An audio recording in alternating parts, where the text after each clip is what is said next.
bengicela ungivumele ngibe yindlela. Ngiyazi nalawo mazwi awusawathokozeli mephuma emlomeni wami.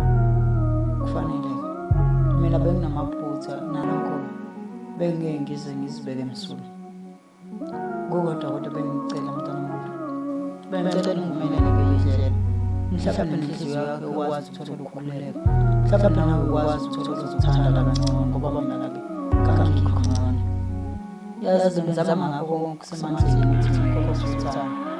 Inkinga ngiyodwa ukuqhathanisa. Uphinde ungitshade, uphinde ungithwese amacala lapho usuwadlula bona. Mina ungalibona kanjani ngolo lwami uthando?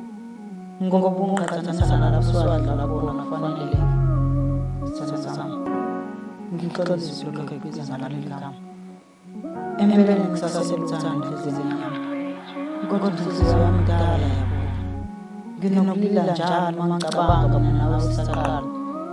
Kepha ngifikelele izinyembezi ezingibona sekuphetha kabuhlungu kanjena bengazi ukuthi isikhetho sothando baba izinyembezi mina bengithi bekuba njalo. Ngiye ngathuka ngasekufika injabulisa. Bekunginikeza izindlela zokuhamba ukhululeke mhlawumbe uthola abangcono. Nakhona ngifisisa enhlanhla hayi ngoba ngishwabulele ngoba ngizamile ukwenza kangcono. Ngoba